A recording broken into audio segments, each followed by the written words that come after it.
बिस्मिल्लाहिर्रहमानिर्रहीम। अस्सलाम वालेकुम।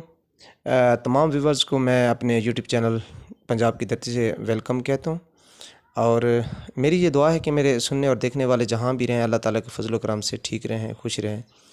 तो दोस्तों, आज की वीडियो मैंने ख़ास तौर पे इसलिए बनाई है कि काफ़ी सारी ये डिमांड्स थी कि एमफ़िल के क्या फ़वाइद हैं। बार बार मुझे स्टूडेंट्स के मैसेज आ रहे थे अपने व्यूवर्स के कि ज़रा हमें जो है ना एमफ़िल के फ़वाइद से आगाह कीजिएगा।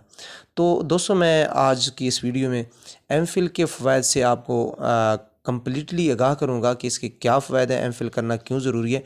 तो हस्बे रिवायत आपसे एक अपील है कि अगर आप मेरे यूट्यूब चैनल पर नए आए हैं तो बराए मेहरबानी मेरे यूट्यूब चैनल को सब्सक्राइब कर लें और बेल के आइकन को दबाकर ऑल नोटिफिकेशन पे क्लिक करें ताकि मेरी आने वाली हर नई वीडियो आप तक पहुंचे बआसानी। तो दोस्तों, आइए एमफ़िल के फ़वाइद से मैं आपको आगाह करूं। सबसे पहले बात तो ये है कि जिस सब्जेक्ट में आप मास्टर करते हैं, तो मसलन आप मास्टर करते हैं जी उर्दू में, तो जब आप एमफ़िल में एडमिशन लेते हैं उर्दू में, तो आप अंदाज़ा कीजिएगा कि जब मास्टर उर्दू में किया तो फिर एमफ़िल में 2 साल आपने लगाने हैं, तो फिर आपको कितनी कमांड हासिल होगी अपने सब्जेक्ट पे। तो आप बहुत ज़्यादा नॉलेज गेन करेंगे। जब कोई कंपटीशन का एग्ज़ाम आएगा तो साफ ज़ाहिर है कि आपकी तैयारी जो मास्टर लेवल तक थी वो कम थी। जब आपने एमफ़िल कर लिया तो सो बेस्ट उसकी आप तैयारी करेंगे और जाके एग्ज़ाम देंगे।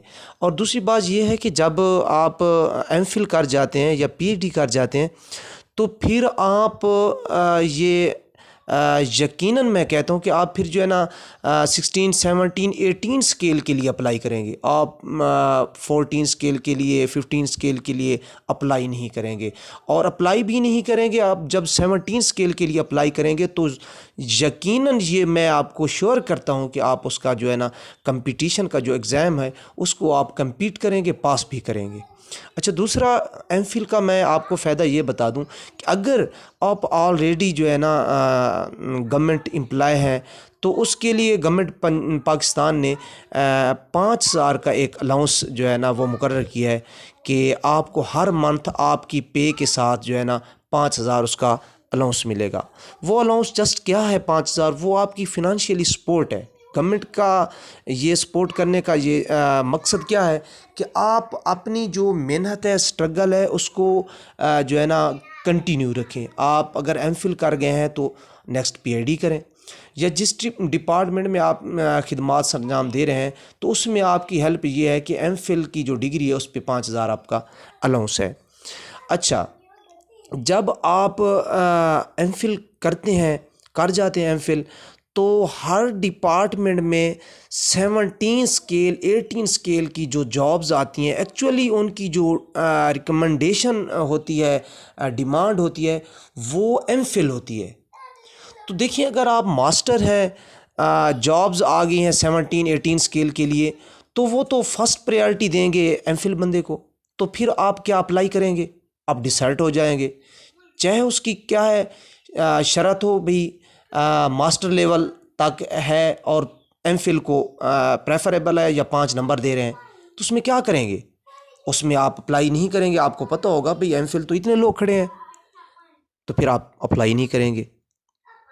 प्यारे व्यूवर्स, एमफ़िल के बहुत से फ़वाइद हैं। दूसरा मैं आपको ये बताता चलूँ, मैं आपको सिंपली एक मिसाल दे देता हूँ एजुकेटर भर्ती की। जब एजुकेटर भर्ती आती है तो उसमें जो ही भर्ती ओपन होती है तो उसमें क्या होता है जी, हर डिग्री के नंबर्स होते हैं। मैट्रिक के 15 नंबर होते हैं, एफ़ए के 15 नंबर होते हैं, बीए के 20 नंबर होते हैं, बीएड के 5 नंबर होते हैं और एमफ़िल और पीएचडी उसके भी 5 नंबर होते हैं। अब देखें, जो बंदा एमफ़िल खड़ा है वो फार्मूले के तहत साफ ज़ाहिर है आपसे उसका मेरिट ज़्यादा बनेगा, क्योंकि आप एमए तक हैं, मास्टर लेवल तक आपकी डिग्रीज़ हैं, तो आप उसके साथ मास्टर तक तो मतलब मुकाबला करेंगे। जब उसको एमफ़िल के 5 नंबर मिल जाएंगे तो वो यकदम ही आपसे एक स्टेप कर जाएगा, आगे चला जाएगा।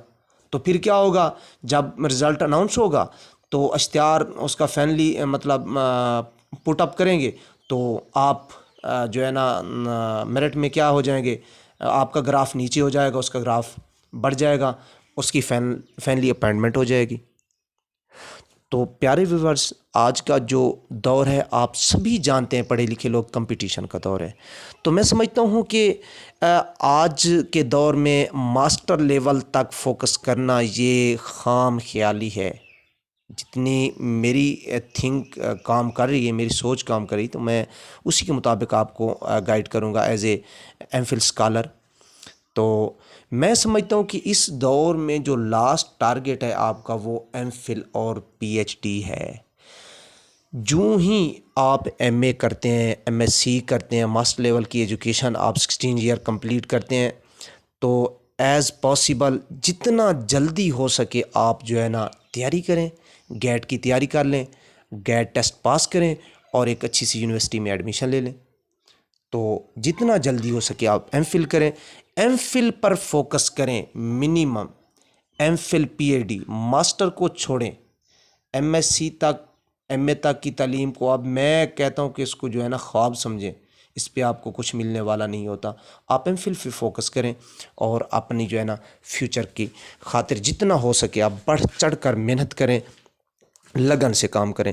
और नेक्स्ट इंशाल्लाह ताला नेक्स्ट वीडियो में मैं एमफिल का कोशिश करूँगा हर क्लास का जो है ना कोर्स कंटेंट शो करूँगा स्क्रीन पे, और उस पे मैं आपको थीसिस कोर्स वर्क, चूँकि आप समझते हैं, पहले भी हर स्टूडेंट ये जानता है कि जो एमफिल होता है उसके मतलब 2 ईयर एजुकेशन होता है।